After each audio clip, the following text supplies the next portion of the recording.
Hey everybody, welcome back to Word Balloon, the comic book conversation show. John Suntress here. Apologies, I know it's 9 days into April as I release these episodes, and I haven't had anything out since the Bendis tapes. Got a little busy with the health stuff, but all good news. Everything is going great. In fact, I wasn't sure if I was going to need one more operation, and just got the word today, in fact, this afternoon, I don't. So that's great. Everything is healing terrific. The infection is not reoccurring. And it's great. They were thinking about putting a skin graft, like a patch, over my wound, and they're not going to do it. So that's wonderful because it's healing so well on its own. So that's fantastic. Kind of still hurts. Kind of sucks to try and sleep at night. But that's where I'm most aware of the pain. But I'm okay. I'm doing okay. And hopefully getting back to more radio hours. They still have me on kind of restrictive duty because of the injury. And it's a matter of the doctors letting me do more walking to get me to get further along and be able to do more. But right now they're still kind of restricting my walking to help with the healing. So thanks for everyone who's been concerned and written and asked me how things are going. Not only guests, but also obviously you, the League of Word Balloon listeners. So I truly appreciate it. Do not worry. I am out of the scary part, and it could have gotten really sad and very typical for people who don't take care of their health. But thankfully, I'm trying to be serious. I hope when you do see me on the convention scene, you might notice the weight drop. I let myself go for the last couple of years after doing really well about 5 years ago. But I'm back on the track. So once I get to exercise more, I hope to drop even more weight, get back to fighting shape. I got a title fight coming up. I got to be ready. Anyway.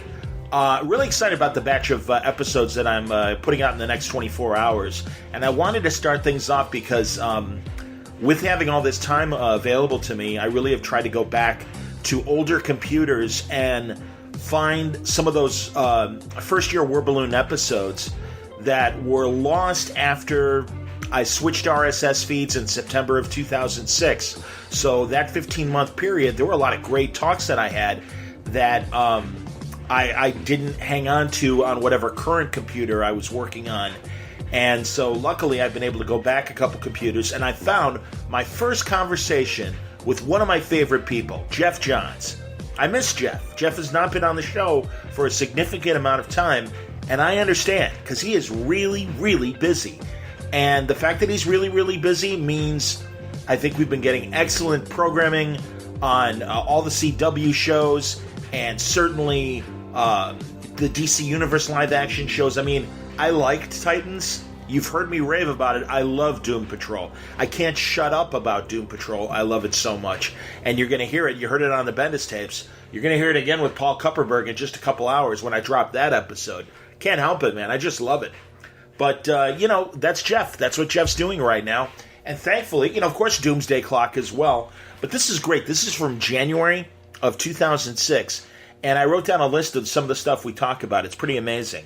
We talk about his run on Flash, which really was his Wally West run on Flash, because this is before Flash Rebirth. This is during Infinite Crisis. We're only 3 or 4 issues into Infinite Crisis when we have this discussion. We talk about Green Lantern and 1 year later, which of course was the event after Infinite Crisis in 52.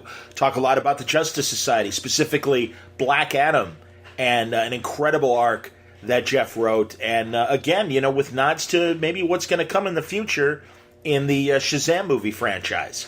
Then there's his work with Richard Donner, and certainly we talk a lot about the first Superman movie and other directing adventures that Geoff had, working with Donner, being part of Donner's production company. Lots about 52. Pretty neat stuff, man. We talk about that DC writer's room for 52 and a lot of stuff. Infinite Crisis, one of the great subjects we cover. Teen Titans.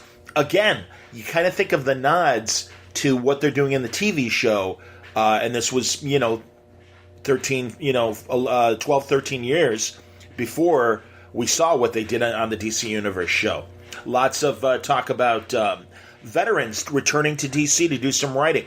Paul Levitt's coming back and writing some new books, again in 2006. Walt Simonson with his Hawkgirl run, which ended far too early. Him and Howard Chaykin doing Hawkgirl. I loved that book. And then we also talk about let's see here. I wrote this down, but of course now I can't even read my my new my writing here. Certainly Peter David writing Young Justice. Jeff's work on the Blade TV series, remember that from Spike? Also, his collaboration with Kurt Busiek on Superman, which was part of Superman, I believe, 1 year later, because you might remember that one of the consequences of Infinite Crisis was Superman was depowered. So for the first time in a long time, he was just Clark Kent again with no superpowers. That was a tremendous arc that was written by Busiek and Geoff Johns. And he talks about collaborating with other writers, certainly on 52, but other things as well. And, it's great. It's a really nice little time capsule look at Geoff Johns in 2006 and what possibilities the future might have for DC's chief creative officer. I'm telling you, man, I think his influence has only proven to be a positive one on the television and film sides, and I'm so glad that the last couple movies are starting to right the ship as far as DC's cinematic efforts. Of course, television, good Lord, their success speaks for itself and now continues in the DC Universe streaming channel. Can't wait to see what Swamp Thing brings. So let's start things off today with a great look back at a great conversation. Geoff Johns from January 2006 on today's Word Balloon. It's all brought to you today by Aftershock Comics, the industry's fastest growing independent publishing company. They're promoting new and established comics, and they're calling this year the year of reading dangerously. As publisher of many of the most talked about independent titles of the past few years, we're talking about series like Animosity from Marguerite Bennett. Of course, that will be their free comic book day book coming up soon. A Walk Through Hell, Dark Arc from Cullen Bunn and Juan Doe, Baby Teeth from Donny Cates. Aftershock is pushing the envelope even further this year with new releases and ongoing series that continue to thrill, chill, and challenge both imaginations and sensibilities. Some of the new stuff that's already come out that we're enjoying, things like Stronghold with Phil Hester and Ryan Kelly, Oberon, a supernatural series by Ryan Parrott, Tim Seeley doing Dark Red, a great vampires in the red states. Pretty neat stuff. Out of the Blue, Horde, just to name a few. In the weeks ahead, we'll be talking to more Aftershock creators about their books, but you don't have to wait. Check out full story descriptions, preview pages, and the diamond codes on these books to order through your local shop at AftershockComics.com. Word Balloon is also brought to you by you, the League of Word Balloon listeners. Thank you, League, for your support via Patreon. Truly appreciated. You're helping me out at a tough time. I mean, really, 2018 ended tough, and thankfully, as we hit the second quarter of 2019, things are looking up, and you guys have been great and a hell of a lifeline. So I really appreciate the support through Patreon. Word Balloon's free; it'll always be free. But if you like what I do here, want to support the cause, you can go to patreon.com/wordballoon or click on the Patreon ad on the front page of wordballoon.com. Thank you very much for your support, League of Word Balloon listeners. Okay, without further ado, let's take a time warp back to, let's see, I started Word Balloon in May of 2005. This is January of 2006. So is that 8 months into Word Balloon? Yeah, 8 months. Pretty cool. First year of Word Balloon. And my first conversation with Geoff Johns, and it was great. And honestly, I miss him. I really, really miss him. I love his enthusiasm. We've always, had a great time when we talk on the air and off the air. I considered him one of my go-to guys. This is a lot of fun. We talk about, you remember the Empath Treehouse, the writing space, the office that he used to have with Jeff Loeb and Alan Heinberg. That kind of thing. I mean, it's amazing when you think back of where Jeff was in 2006 to where he is today in 2019. So here, I won't hog the memories. I'll share them with you now. Geoff Johns from January of 2006 on Word Balloon, and I'm even starting off with the old theme music. Welcome to Word Balloon. This is John Suntress. One of the current key writers of the DC Universe is Geoff Johns. From revitalizing The Flash and Green Lantern to scripting the current big event Infinite Crisis and co-writing the follow-up weekly saga 52. Geoff started his entertainment career as an assistant to film director Richard Donner and has returned to live action, co-scripting the upcoming pilot film for the Blade television series with David Goyer. Our conversation begins with Geoff asking me, when did I start reading comic books? you've been reading comics since when? I remember the 20 cent era pretty like well. 75? Oh, yeah, even 73. I'd say 73, yeah. That's awesome. That's awesome. I'm always like, I started reading comics around 84, 85, and it's been so fascinating to watch. You can see different generations that have, because when I was a kid, I mean, Barry Allen was my favorite character. Flash was my favorite character. It was 84, I think, and when they killed him off, I just kind of went with it. I didn't really... I think as a kid, you have two attitudes: either you just kind of go with the flow or not. There were things I didn't like that they did, but it never really bothered me as much. I'll tell you that Iron Heights, I really enjoyed it, and I liked the way you played the two different generations of, starting with Barry and dealing with his rogues, and then, of course, building on the new group of rogues that you had. And it's great. You certainly made your mark with Wally West. Barry was an important part of a lot of your Flash run. Do you ever want to go back and write a full Barry Allen story? I'd love to. I mean, again, I did grow up. I think my first Flash comic was like 348, like of the old series, and I just started buying comics and realized that they come out every month. And I think I was up north on a vacation or something with my brother, and we had bought comics up there and kind of started getting into them, and we came back home, and I went to the drugstore, and I remember the first issue I bought was $3.50. And it said last issue on it. And I was like, oh, no. I decided to buy back issues of it instead. So I just would go to the comic store, and I would buy, instead of, every week, instead of buying another new title, I'd just buy an old Flash comic and read it. And then, I read Crisis because he was in it and everybody was in there. And then, he died a few issues later.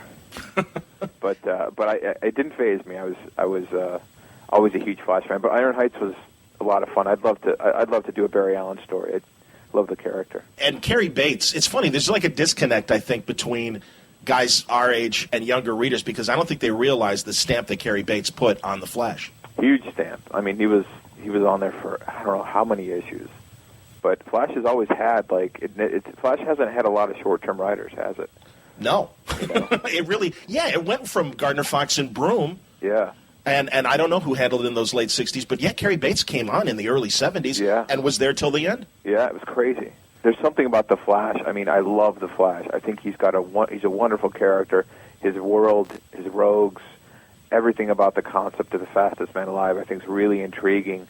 And maybe especially for a writer, it's just there's something I don't know. There's something really special about that character. Always been at the top of my list. He always will be.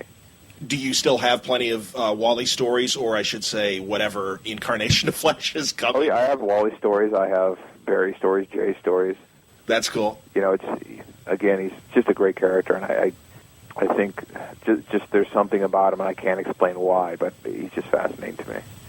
The Rogue War trade comes out this month, and that was your kind of final flurry. Yeah. And you went out with a bang. It was a great Flash story. It hit all the generations. I love what you've done with the Rogues. I mean, you've really given new purpose beyond their weapons and that Cypher persona that we were first introduced to. Thanks. And interesting conflicts. I mean, God, Heatwave being a pyromaniac, I think that's fantastic. Yeah, well, some of these characters, I think a lot of the characters in the Rogues in particular, they were always really interesting, and they were really more than just villains in the Flash series when they were around, and then they kind of dropped out for a while, and I always liked the idea of, Flash is the fastest man alive. He fights a lot of villains.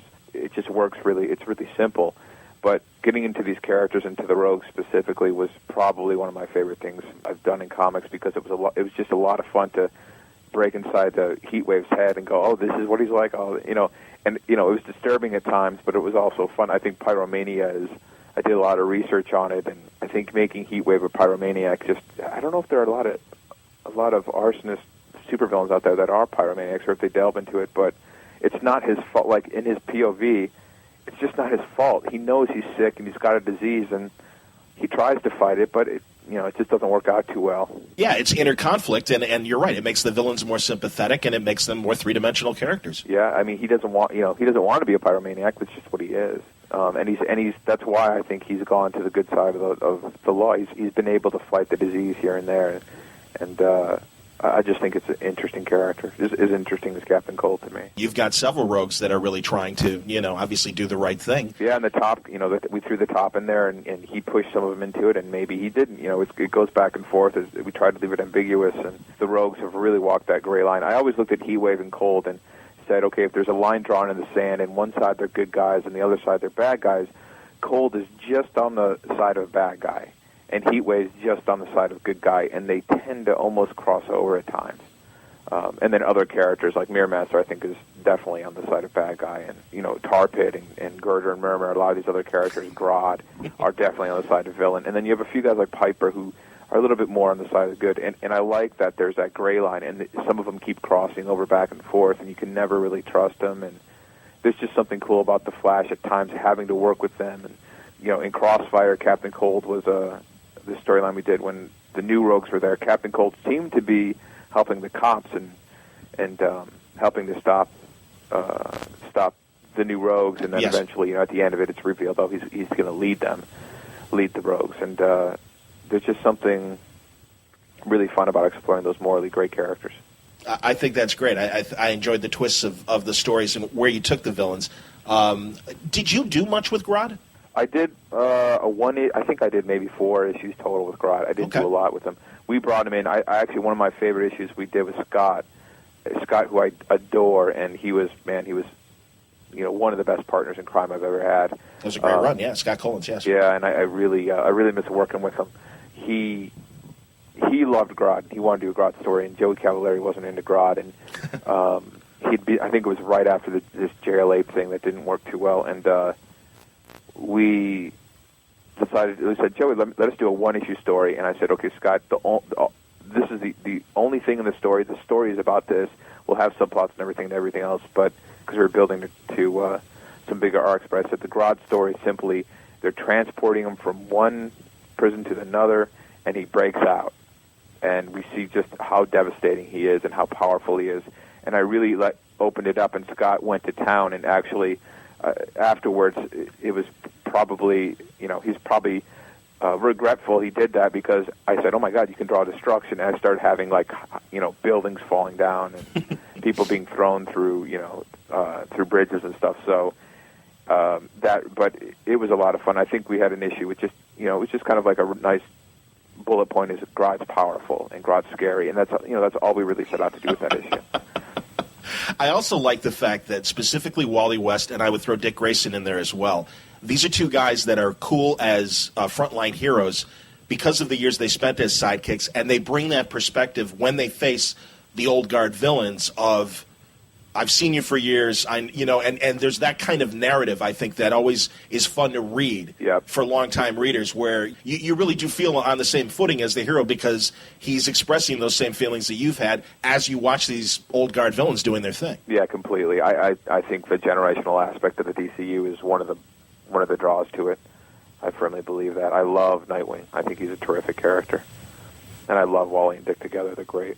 Another two heroes that had great dynamics are Green Lantern and Green Arrow, and you're dipping into that coming up now. Yeah, they're great together, and it's actually we have this 2-part story coming up that I actually think ships 2 weeks apart, which is great, 2 or 3 weeks apart, which is great. Wow, Green Lantern's been so erratic, but we really kind of set the tone for the relationship, and there's a lot of setup that plays off in a big way with 1 year later, because there's going to be a pretty big twist on the relationship come 1 year later. So I'm really excited about that. I think those two characters work together, just terrific when you get them in the same room. And I love, Rebirth wouldn't have worked the same unless Oliver Queen was there. He had to be a part of Hal Jordan's return. No question. And he's just, he's just ingrained into that mythology.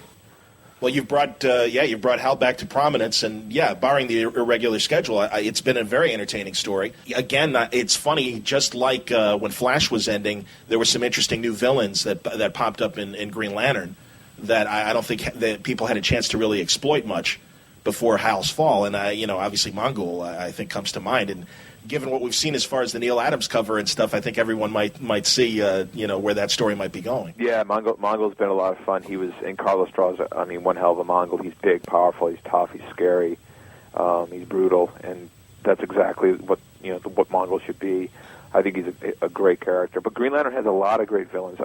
You've got Sinestro. You've got the Shark. You've got Hector Hammond, who's become quickly one of my favorites because he's so bizarre. I was telling Ethan Van Sciver that, man. Yeah, I love what you guys are doing with Hector Hammond. He's kind of like the ultimate Hal Jordan fan, but he loves Hal Jordan. He just loves him, and he just sits this big potato sack of a brain, and he just sits there and is like so. At the end of Green Lantern 6, he was he's sitting there in this little containment unit. He's looking over this Manhunter head, trying to talk about how wonderful it was and how Jordan saved him. Oh, it was an adventure never to forget. And he just kind of gets so excited when he talks about how Jordan has adventures with him together. And the Manhunter just says, no man has escaped the Manhunter. And Hector's like, oh, you're fun to talk to. And he goes on and rambles. And for me, he's just a cool, twisted, character who's obsessed and loves Hal Jordan. And then Black Hand, on the other hand, absolutely despises him. So we have, the love and the hate relationship there with those two characters going back and forth. And comparing like the Showcase Green Lantern reprints that just came out, it's fun to see where those characters started and how you've twisted them now that Hal is back. Because Black Hand more dangerous than ever, and Hector more perverse than ever, and taking a telekinetic power and turning it into this self-indulgent kind of living vicariously, literally, through these people that he focuses on, and Hal being one of them. Yeah, he literally, because he looks at Hal and he thinks he's got, he's his hotshot pilot, he hooks up with ladies, he does stuff Hector would never have the guts to do, and so he likes to trade, I like that fact that he trades memories for information, and he'll set himself up in any way he can to get that information, to give that information and get those experiences from Hal, and that we actually have another storyline with Hector down the road that I think is going to play off that in a pretty fun way.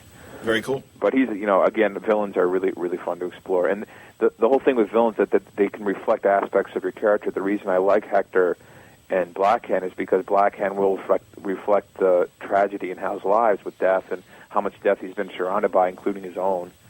And Hector Hammond really reflects all the wonderful fun things that Hal does. So it's not just random villains, you know what I mean? Sure. And then you have characters like the Shark who just are basically the embodiment of primal fears. Like, you don't want to be eaten. The sharks are just scary. And that's why I think Green Lantern villains, they're tailor-made to Hal Jordan. I like the fact, too, that you're building on his supporting character in the Hal Jordan guys in the test pilot world. And really, fleshing out this background and going in different directions, because for the longest time we really only had Carol and Pieface and I love those characters, but I really thought, let me get him back to the Air Force, because I thought that was a little bit more exciting and relevant today than an airfield. And I wanted to introduce a kind of a Commissioner Gordon character in General Stone, and then introduced a couple supporting cast members, and Cowgirl being specifically one of them, and his brother being another. And then that's about as big as the supporting cast for me needs to be. We have one other character that his friend that we're playing with a little bit, and 1 year later that's going to kind of bubble up to the surface because of some things happening. But I wanted to, I did a lot of research with Edwards and spent a lot of time up there, and I just wanted to figure out a real nice, simple, get the background, get the supporting characters going, and then kind of tilt everything on its head come 1 year later, because I always knew 1 year later was coming up. And again, it's funny that they jettisoned the test pilot aspect of Hal, because that really did play into why he was chosen as Green Lantern in the first place. Yeah, there must have been a reason that they decided to make him an insurance salesman, a toy, like he had all these insane jobs, and I don't know why they did that.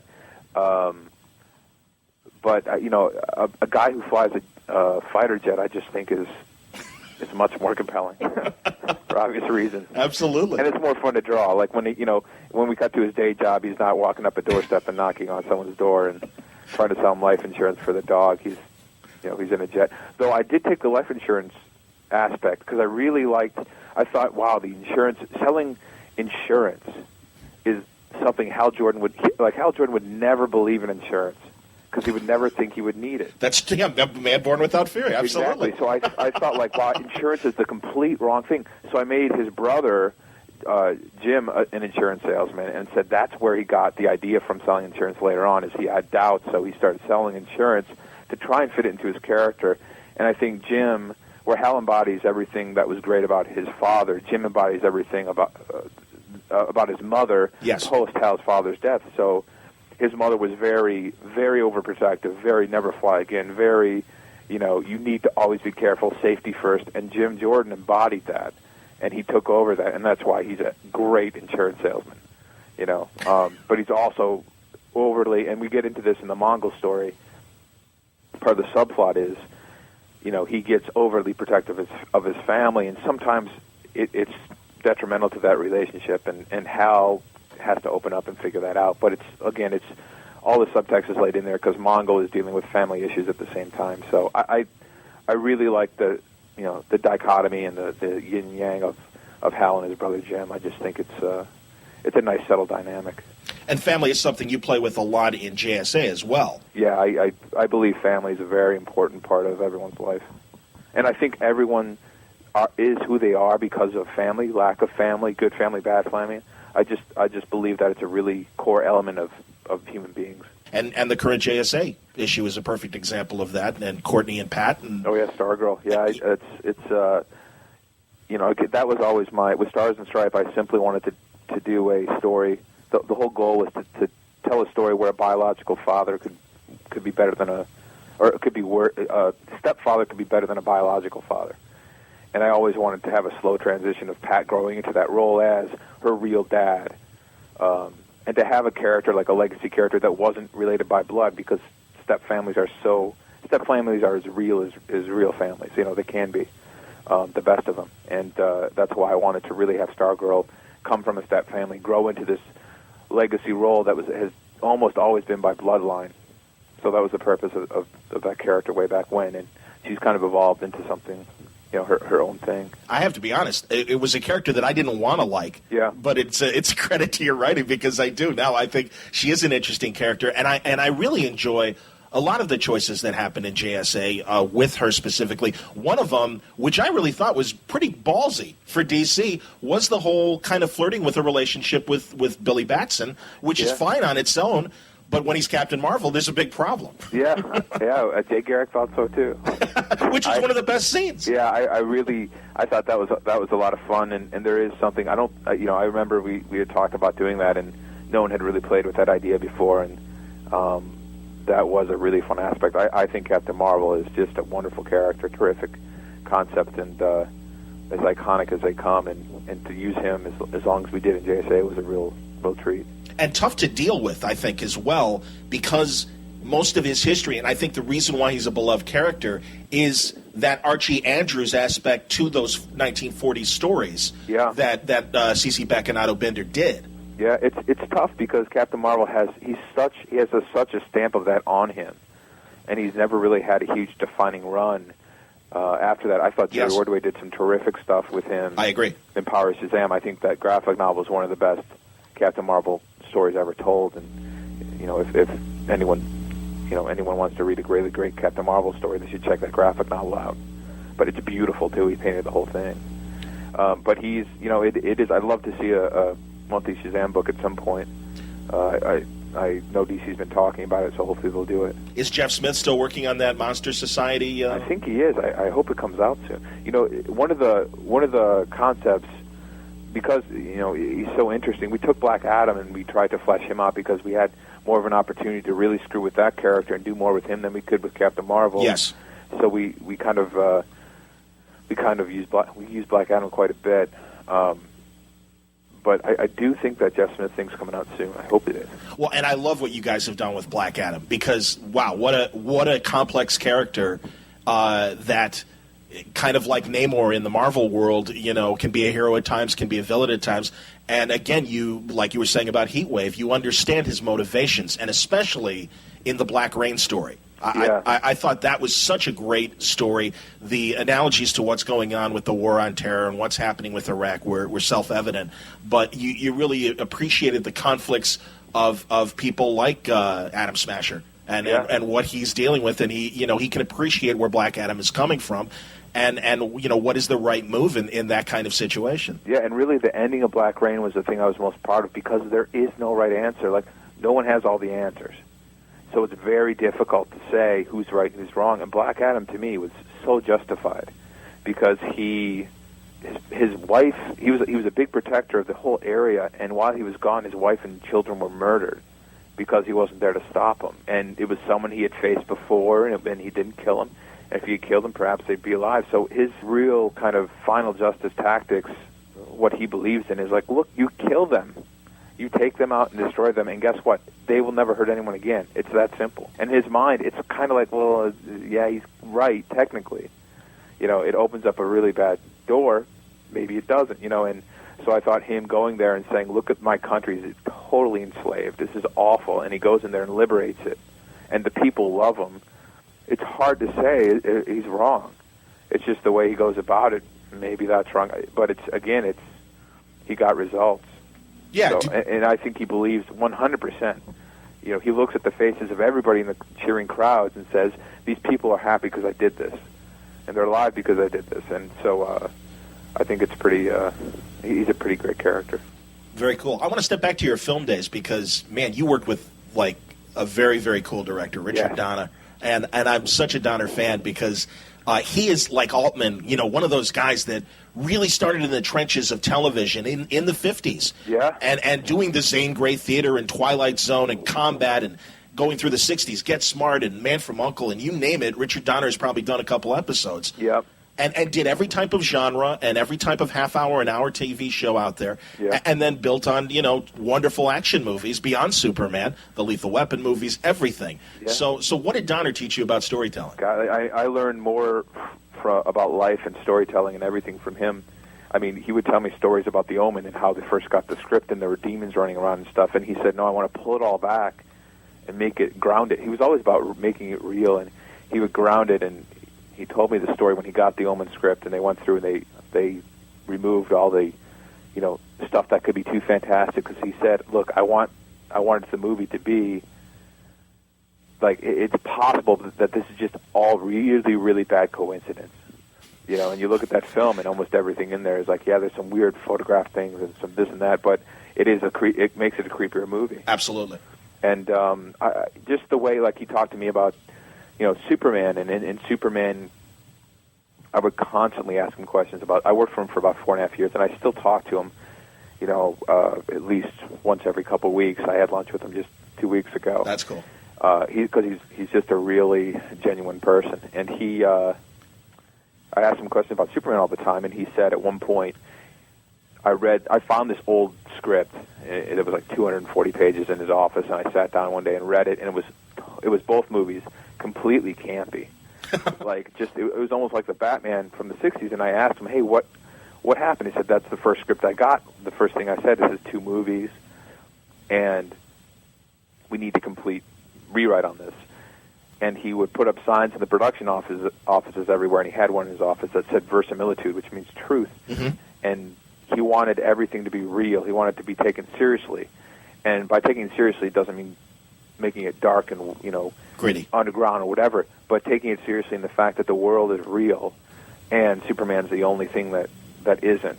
And the movie's better for it. I mean, you have such great emotion with that scene on the Kent farm, and you know, that's just throughout that entire film is just, I think stunning. But he just talking to him, and he was so great about, when we worked on conspiracy theory, I was in every meeting, so it was great to hear everybody talk and about, you know, what script choices were being made, and talk about story, and his instincts were so good. And watching him on the set, it was just like a second nature to him, and you know, he was so great with the actors. But I learned so much about everything from him, and you know, he's really been an amazing mentor to me. Is there that kind of story, you know, writer's room, pitching ideas, you know, that you experience with Donner? Is that what's going on really with DC in terms of the big direction of everything that you guys are doing? Like 52, when we did that, it was, you know, it was who was in there? It was Dan, Steve Wacker, who's the editor, who's been amazing with all this. Grant, Mark, Greg, Keith, J.G. Jones, Ivan Cohen, Jan Jones. You know, there was just a kind of a group table, and we'd all discuss the ideas of 52, and we throw out the characters, and it evolved. We spent, like, I think 4 or 5 solid days just talking about it and breaking it down and talking about storylines, and, you know, the experience from obviously from my days at Donner's were, a repeat of that. It's just, different medium. And DiDio, too, coming from the television background as well. well. Yeah, Dan definitely runs some of the bigger events like a TV room, which I think is a lot of fun because I love working with people. I just think it's life's more about talking with people than sitting at a computer. Yeah, no, and that's what it sounds like. I mean, and I've talked to Mark Waid about this and Greg Rucka as well, and yeah, they all say it's really fun just bouncing these ideas off and everyone kind of contributing to this great big story that's coming up. At the end of the day, like you're sitting there, we get up day 3 at 52. It's 7 o'clock at night. Everybody's tired, but their brains are kind of fuzzy because we've been talking so much. But you sit there and go, wow, and we look at each other and say, we just talked about Booster Gold for 2 hours. How ridiculous is that? And you got to remind yourself, like, we all take us very seriously. We try and do our very, very best because we love these characters, we love comic books, and we want to tell good stories. We want people to be excited about what's coming up and everything.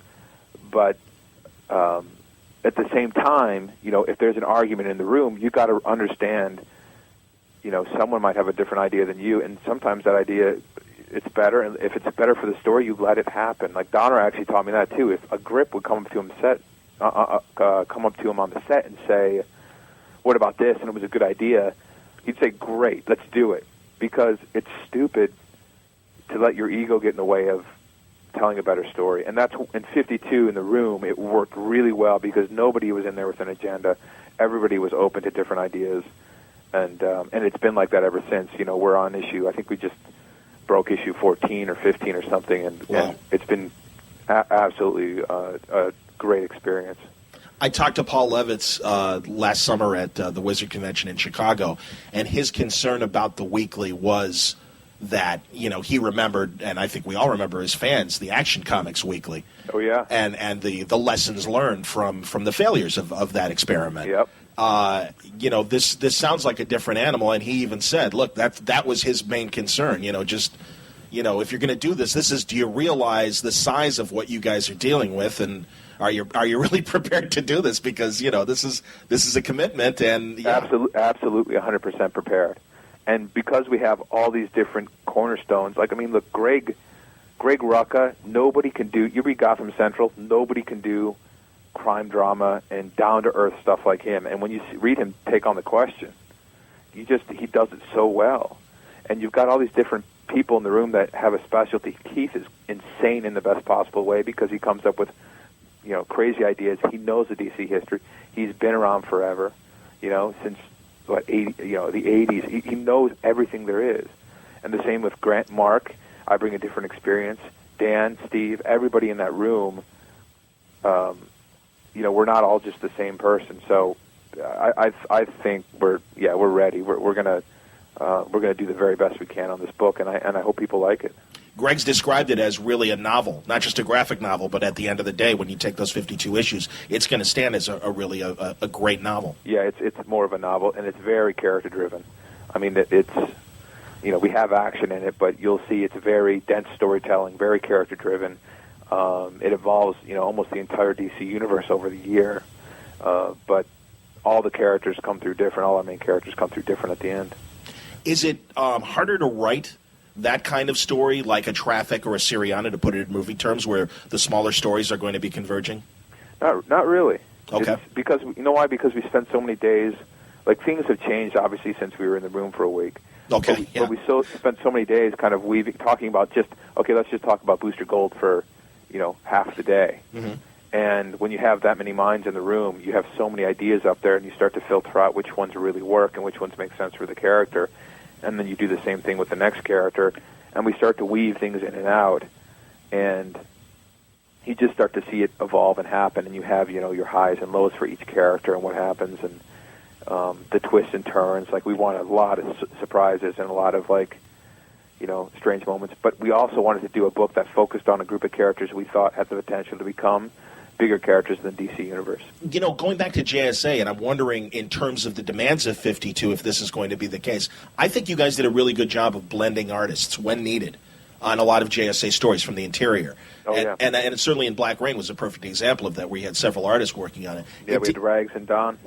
Yeah, and it worked. I mean, I think both of those guys really complemented each other, their styles, and you got similar guys. Is that the case with 52? Because it's easier, obviously, to write the scripts for this thing than it is when it comes to the execution of the art. Yeah, you got to also excuse me. You got to also remember that we have Keith Giffen doing the breakdowns for every issue. Okay. So the storytelling is very, very tight, and the guys that Steve's got involved in the book, I think they all will complement each other.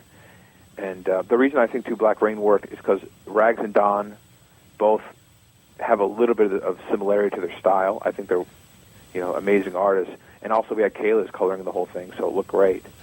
But I think all the artists on 52 will complement each other. That's cool. And with Keith doing it, though, he's the engine in the entire machine because he's bringing everything together. For us, he's the bridge between the scripts and the artists, and he's the one that's really, I think, cranking it all together. Wow. And he's amazing. He is. He's a workhorse. I don't know how he does everything, but he does. And his mind is so fast. You'll get 12 ideas out of his before you think of 2. And, it's pretty stunning. Now, I've been holding off. Let's get into Infinite Crisis. So is that all you, man? I mean, are you is anyone else pitching ideas in terms of where this is going, or Well, a lot of the stuff, we sat down and talked about the general overall story. With Dan and Greg and Judd, we talked about a lot of the general overall story, and then Eddie, Eddie was in there and breaking it down with me and everything else, and it's been a collaborative effort. And then the scripts I've done myself, and a lot of things organically, they just happen. Booster Gold's role just kind of came up when I was, breaking the scripts down and everything else. But it's been a really collaborative process. It's been a great story. 3 issues in, Thanks. and so great to see the Golden Age Superman. And honestly, every time he appears in a scene, a big smile breaks on my face because you miss that guy. You really miss that guy, and you've really got his voice down. You appreciate his motivations. You understand where he's coming from. And, there are tough scenes when he is really pouring his heart out to another hero, whether it's Power Girl or Batman, where you say, I understand what the guy is saying. And also, it's a great nod to older readers, I think, too, where it's like, remember when the stories were this simple? Remember when the heroes were just heroes? Yeah. And it was a much nicer and cleaner world? And it's like, yeah. It's great because Golden Age Superman, he embodies everything that we're trying to say with the series to me. And I think I think 4 is when we go a little nuclear. And I think 4 is going to be a pretty crazy issue. And then we just kind of go from there. But yeah, it's been a blast to write that character, and I've loved working with the remaining survivors of the original Crisis. They're really fun, and you'll see next issue in 4, we get more into Alex's character, and we really get into Superboy's character. Sure. And you start to see, peel back the layers. What are they thinking? Because at the end of 3, bad guys, but it's all relative again. It's much better when the gray line's there and when their motives are strong, and when you can kind of go, they're sort of right, and that for me makes a much more compelling story and a compelling adversary. And just like Zoom, he wants to make Wally a better hero, and he just goes about it in the most twisted, screwed up ways. But yeah, Crisis has been a blast, and it's been very intense. It takes me forever to write a script, but Phil's just kicking ass on the art. Beautiful stuff, and again, Phil and George, another good example of 2 artists that work well together. Totally. And their styles complement each other, and it's been so much fun to see you guys condense really in 2 or 3 pages big chunks of Crisis on Infinite Earths, the original story. Yeah, it was that scene alone probably took me a week because I had to read Crisis 3 times and really boil it down to what is at the point, what's it everything about. That was a really good exercise to do, but I think we pulled it off pretty well. I'm really happy with the way we retold the tale. And I also like the fact too that all the individual books. I forget who I had on, but they made the point that in the original Crisis, it really was in some of the individual books. Oh, the sky's turned red. Gee, I wonder what's wrong. Yeah, there's a little bit more going on in each of these books. Yeah, we try to make it on a more personal level because the original Crisis I think is fantastic. I don't think anyone's ever going to touch that in the history of comics because it's so. I just think Marvin George were just nailing out of the park every page. but we wanted to tell a story that was a little bit more centered around Superman, Batman, and Wonder Woman, a little bit more emotional journey for these three characters, and then a couple underneath characters like Nightwing and et cetera, and Power Girl. And I think we've been fairly successful so far. I think the last issue is going to be the most insane issue so far, but cool. We're just putting the finishing touches on the breakdown for that. So, and shame on me, we haven't even talked about Teen Titans, and you do really cool stuff with that book as well. What's that like? Because I really think you've kind of re-energized the book in a way that hasn't been seen since Wolfman and Perez. Yeah, I mean, I'll be honest with you, is that Marv did the smartest thing in the world. He took characters from kind of like half the team was characters from the original Titans and half were new characters, and I just said that worked great. I'm going to do the same thing, but reverse it. Is the original characters of Cyborg, Beast Boy, and Raven, and we'll bring in the new kids. Mm-hmm. And it just clicked together. I think Mike McCone was a big part of that. It's been a really fun book to work on. I love the Titans, and I think the stuff we have coming 1 year later is so crazy and character-driven, and Tony Daniel's really stepping up his game. I think people will enjoy it. I hope they do. We're changing the team up, and we've got some loose cannons on the team, but it's going to be there's going to be a lot of surprises in that book, so it should be fun. We're doing stuff with the Doom Patrol and Titans East, and it's going to be a lot of fun. And I know there's only so much you can tell, obviously, because a lot of it does hinge on the events that are coming. And I won't make it spoil. Don't worry. Sure. But I'll talk about a couple stories from the past that I enjoyed. The Titans in the Future story was just fantastic. Thanks. That was a lot of fun. And so much fun to see the directions that they could possibly go. Stories like that are always great. But neat surprises and Tim Drake as Batman. That's just what a neat kind of alarming subplot that you had in that. Yeah, Tim Drake has become actually one of my favorite characters in the DC universe because he's such a, he's different than Dick, and you can see it and tell it, and he's been a terrific Robin, and he's, I just think there's something about Tim that everyone likes Tim. Like Jason Todd came out, people were like, Robin, whatever.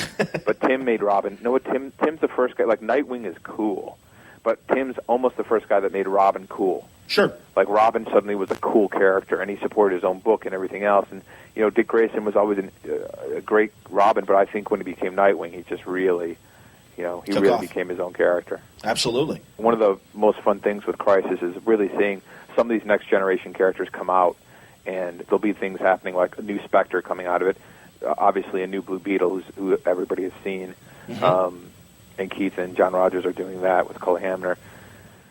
That's been a lot of fun, is kind of seeing where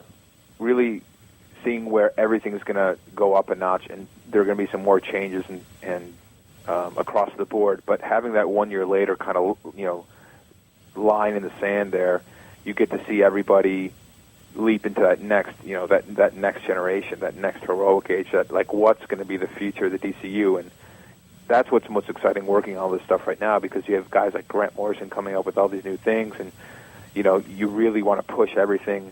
You want to make everything new, and you want to make everything, turn everything slightly on its head, and try and push storytelling and push character as far as we can go. And that's been the most exciting and rewarding thing, because I get to work with all these other talented writers and artists, and I got to up my game. As soon as I hear everybody going, I'm going to do this 1 year later, I'm like, oh my God, I got to make this.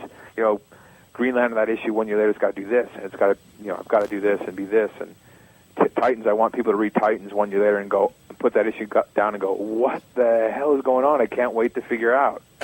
That's what I want. I want them to be, I want everybody reading these 1 year later books to end that book really into the character, into the story, and having 1,000 questions on their mind. Sure. There should be all these mysteries. There's mentions of characters in Titans that don't even exist right now. So they'll be like, oh God, when they were a member, it was awful. And you're like, who is that? So really to get, to take advantage of what that missing year is, what happened to Hal Jordan, where's John Stewart, what's gone on, in this sector during that missing year, why is Hal's role different in the DC universe in that missing year, and uncover that in the story through character and action. And that's been the most fun and exciting and challenging thing, is I think all the monthly books kind of get a great shot in the arm. to really hit the ground running, and everybody's going in their own direction, which I like.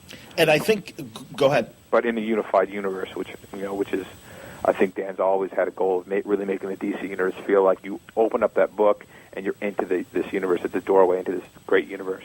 Grant always describes it as this living, breathing thing, and he's right. It is, it's real in everybody's hearts and minds and everything else. Well, and another thing that I think Dan has stressed in panels where I've seen him at conventions, and I think you guys are delivering on, is making the monthly issue important. Yeah. And everything you've just said about 1 year later, speaks to that. Well, thanks. Everyone's trying to work hard because Dan's his whole thing has always been about the monthly books, and the reason that we've done Crisis is he always came in with a plan, and it was kind of a several act plan. Is he wanted to, get all the characters up and running. He said he wanted all the corners of the DC universe to start to be fleshed out again. He wanted to get all the characters up and running. He wanted to unify it with, Infinite Crisis, and then he wanted to concentrate on having the monthly books stand alone on their own merit. Like, just get the monthly books as good as they possibly can be. And the things I know, like we have coming out in July, are just insane. That's like kind of the next wave. So okay, it's going to be pretty. I think it's going to be pretty great. While you guys are working on 52, you've had to ask some editors to come in and take over books for a while and write stories. I thought Keith Champagne, I know an artist in this case, did a great job with the Johnny Thunder story that you guys worked on for JSA. I thought that was a lot of fun. Yeah. And I'm really looking forward to Paul Levitt's coming back to JSA. Paul is just you can't say enough good things about Paul Levitt. So as far as the JSA is concerned, it's just could be really exciting and fun to see him do it again. And he's got George Perez and Rags Morales, so it's a no-lose situation. And it's going to be great because, people, I think younger readers know Paul mostly as the publisher, but going back to those, the 70s and the early 80s, so many significant JSA stories were written by Paul Levitz. Absolutely. I mean, Paul, Paul, it's great to see. I love to see the newer readers exposed to, like all the, 22-year-old readers, 24-year-old readers exposed to some of the guys that, like, Walter Simonson writing Hawkgirl, absolutely, Paul Levitt's doing JSA. It's just really great to see them experience, some of these writers and see these writers show them what they got, and people going, oh wow, who are these guys? And they think they're new, and it's great. I love seeing Peter David doing X Factor again, stuff like that. Is sure. Like, it's just it's because I love Peter David stuff growing up, and now all these other people love Peter David stuff, and it's fun to see. No question. And we really haven't talked about your Marvel stuff, and we're covering everything. And maybe in a future conversation we can talk about your Marvel stuff. But obviously you're very immersed in what's going on with DC. Yes. I wanted to ask about your Justice League Unlimited story that hopefully we'll see either in the spring or in the summer when Cartoon Network brings the show back. Yeah. But Dwayne McDuffie was telling me about the script you wrote for that. Yeah, it was. It was great fun. I'm a huge fan of the show. I'm actually a huge fan of Dwayne McDuffie's because of the whole milestone thing too. Sure. But I love the show. I love what Bruce has done with it, and those guys really kicked it up, over the last few years. And when they asked me to come aboard and do a Hawkman story, I jumped at the chance.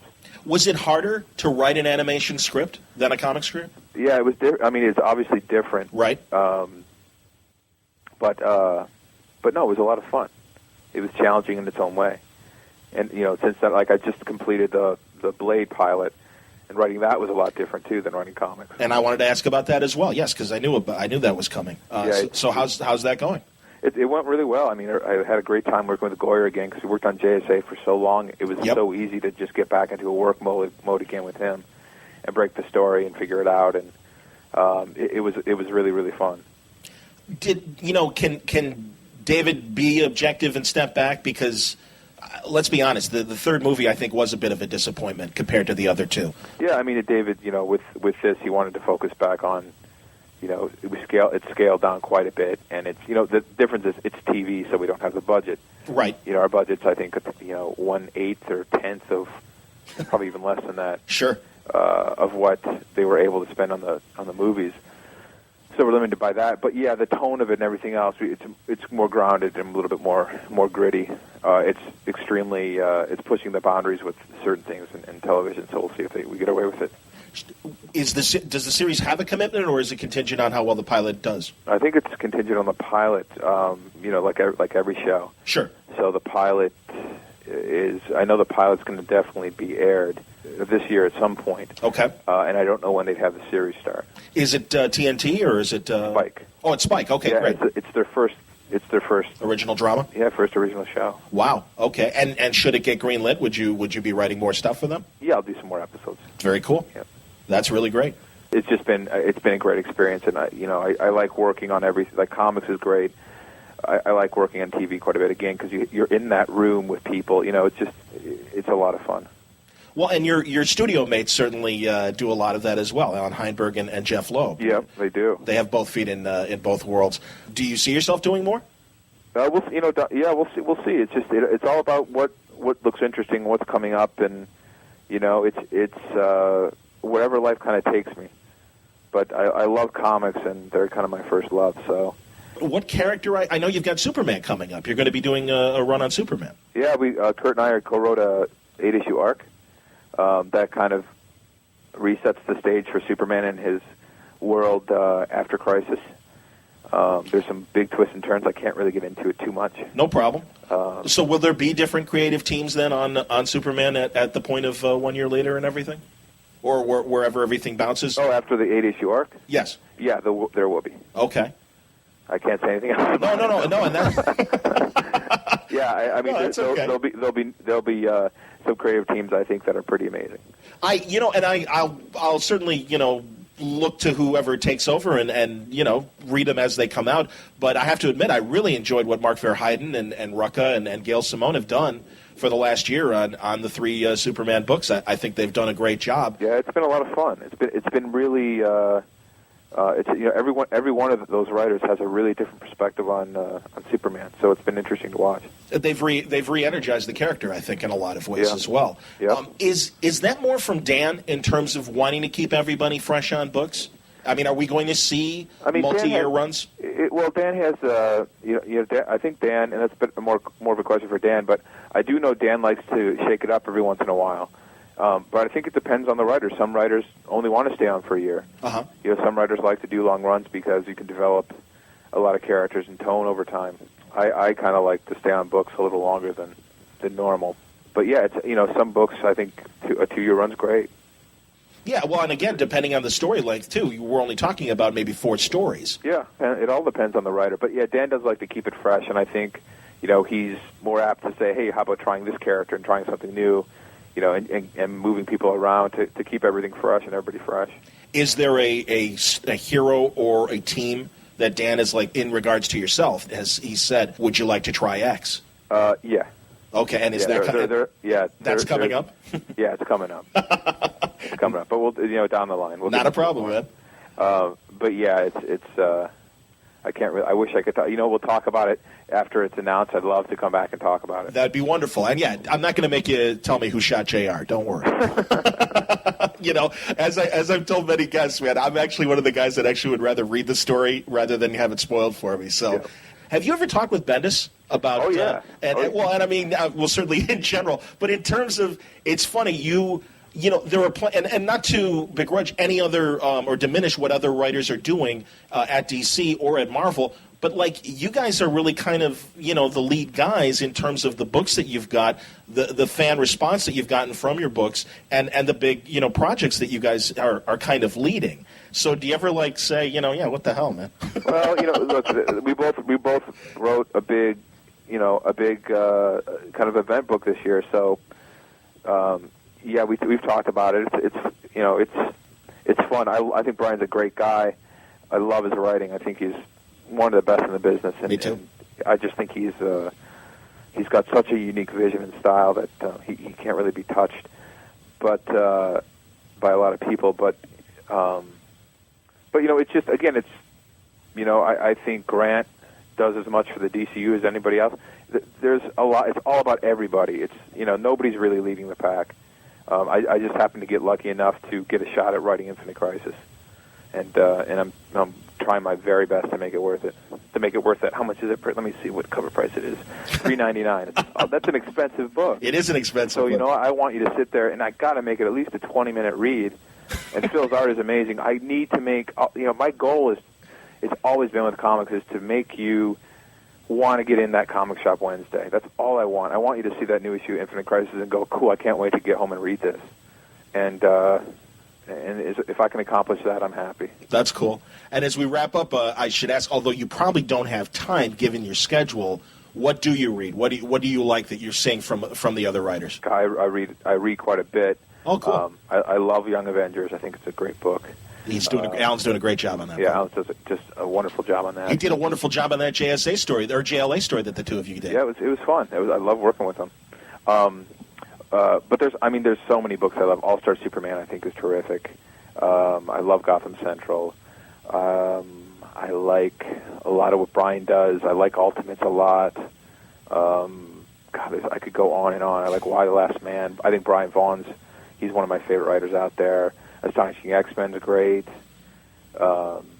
Any non-hero books? You mentioned Gotham Central, and you mentioned Why. Oh yeah, my wife is a huge collector too, and she ends up bringing home. I mean, there's a lot of Vertigo books that we get in our comics, but she ends up bringing home. Like there's this great book called Hench that Adam Beechin did. I don't know if you've read it. But yeah, the IDW book. I've been wanting to, or not IDW, AIT, Planet Lair. Yeah, really good. Godland's fun. Godland's great. Book. Yeah, absolutely. Walking Dead's a great book. Sure. Yeah, it's I like everything. It's like a little bit of music, except I don't like country that much. But I like everything. Obviously I love the spandex crowd. It's sure just what's fun for me. I wanted to get your Humanoids Olympus. Oh yeah, that was a lot of fun to do. Butch Geist, great talent. I can't wait till he does Aquaman because I think he's an amazing guy. And the format of those Humanoids books, it's unfortunate that DC and their Humanoids aren't doing publishing anymore. But the format of those books was so great, oversized, hardcover. In the original, I got the French versions here, and it's just interesting. Well, and beautiful books and interesting genres, and no, I completely agree. And I was disappointed too when they ended their relationship because I was gobbling them up. I bought a ton of them. Yeah, it was great to work on that. Just like when I worked on a horror book, a couple of years ago. I'd like to do something else outside the genre in a bit. Yeah, that's what I was wondering if you would want to do more things like that. Yeah, well, I like westerns and war, that old stuff. I like Jonah Hex a lot. I think those guys are doing a great job in the book. That's cool. It's absolutely great. No, it's great to see it back, and it really complements the original run from the 70s too, because I enjoyed that showcase, and it was fun rereading those stories again. Yeah, completely. There's still bad comics, and look, I write my own share because it's like a batting average. You know what I mean? Sure. I'm never going to hit a home run every time. I hope I at least hit a double. I've struck out a few times, which I hate because you always get those issues and you're like, oh, this is crap. What is it? You know what I mean? Sure. And it's hard because when you have a bad day at work, well, you're on the radio, so you know when it happens. But most people, when they have a bad day at work, they get yelled at and it gets forgotten. Unfortunately, when we have a bad day at work, it becomes a bad comic book. It's in print. Yeah, it's in print, and we're expected to, to make everything great, and I want to make everything great. But I really think that the quality of writing in the last 5-6 years has gone so high. No question. You look at Brad Meltzer on Identity Crisis, and it's unreal how good that book is written. You bet. And I look back at Rebirth. I'm very happy with how that was written. So I just think there's a real high quality of writing right now, and as a comic fan, I love it because I don't think it's going to get. I just don't think the quality of writing is going to get worse. It's too competitive now. It's like I always tell people who want to get into writing, you need to be aware of the fact that you have a better shot at playing basketball for the NBA than for being a professional comic writer. Because there's more people in the NBA playing basketball than there are writing comics. Absolutely. And I think because we have people coming in from other medium that just do it because they love it, it's getting that much better. That's great, man. Listen, we've talked plenty, and I know you're a busy man, so I'll let you get back to it so you can crank out more books that we enjoy reading. Well, I really appreciate it. That's Geoff Johns. Make sure you check out his website, geoffjohns.com. He has a very active forum and is usually there to answer questions. And that'll do it for this edition of Word Balloon. Thanks a lot for listening. This is John Suntress. Keep heading back to wordballoon.com for more information on upcoming episodes and upcoming guests. Word Balloon is a copyrighted feature of Shaky Productions. Copyright 2006. There you go, finishing old school. I think I talked a lot faster back in 2006. You know? I mean, I was, well, let's see, that was 13 years ago. So I was 41. Ow. But, no, it's great to visit back. And truly, man, I'm so lucky to have been doing Word Balloon for 14 years now because it provides a perspective of, as Jeff said early in the conversation, where the comic market and where the comic business has gone in these last 14 years as far as Word Balloon is concerned. And, again, it's terrific. So I was really happy to share this with you. I got a few other really old episodes that I don't think I've repurposed and put on for a while. I know I did a few reruns back in 2008 when I was still with Newsarama. And, by the way, Matt Brady hates when I call it Newsarama and not Newsarama, like drama. I don't know about Mike Doran, but anyway, no, this is great. So, again, I'm trying to uncover these gems. I haven't found everything from 2005 to September 2006 in that first batch of Word Balloon episodes, but I have found a lot of significant ones, and I will be bringing those back and sharing those with you in the weeks and months ahead. But, I thought this was a good one to start with. Geoff Johns from January of 2006. Thanks for listening to today's Word Balloon. I hope you enjoyed it. Again, brought to you by Aftershock Comics, who are inviting readers to read dangerously this year because they're publishing a lot of some of the best comics that have come out in the last couple of years. We're talking about Garth Ennis and A Walk Through Hell, Dark Arc from Cullen Bunn, Animosity from Marguerite Bennett. Again, this year's Free Comic Book Day. I hope to talk to Marguerite before Free Comic Book Day. That's the plan. So hopefully she'll have the time and we'll make that happen. Another great Aftershock creator, Donny Cates and Baby Teeth. Really neat stuff. And of course, so far 2019 has been an exceptional year as well, with brand new books from Phil Hester, Stronghold, and also Oberon from Ryan Parrott, Tim Seeley and Dark Red, Out of the Blue and Horde, just to name a couple others. And really neat stuff, man. And I've got something planned coming up for next month with Ollie Masters. A great conversation that I had with Ollie that I look forward to sharing with you about his new Aftershock series as well. Really, really great stuff. So thrilled to be joined with Aftershock and help them out and promote their stuff. I like their books. If I didn't like them, I wouldn't be talking about them. Check out full story descriptions, preview pages, and the diamond codes on these books to order through your local shop at AftershockComics.com. Thanks a lot for listening to Word Balloon. Thank you, League of Word Balloon listeners, again for your support. Patreon.com/Word Balloon. That I played the old theme song. Do you like that? Over the years, I had that theme song and kind of the slow jazz piano that I loved. Maybe it was a little boring for some people, but I'm a hardcore jazz fan, so I really enjoyed doing that. And I had kind of that Beatles poppy kind of song for a while. And now, of course, we've got our current music that we're using on Word Balloon. But, hey, what do you like about the show? What don't you like about the show? Guest suggestions. I'm always happy to take them. It's like I said, it's going to be a great 2019. I got a lot of interesting people coming up. And, obviously, I'll take your counsel, but ultimately make the final decision. But I want your input. Give me an email, john@wordballoon.com, or ask me at Twitter on my Twitter feed, John Wordballoon, @JohnWordballoon on Twitter, and under John Suntress on Facebook, my name. So thanks for listening. Always want your feedback. Appreciate your listenership, and looking forward to bringing more great episodes in April and make up for the last week or so where I've just been busy. Personal life getting in the way, but we're going to make up for it, give you great conversation for the rest of the month and beyond. Until next time, Word Balloon is a copyright feature of Shaky Productions, copyright 2019.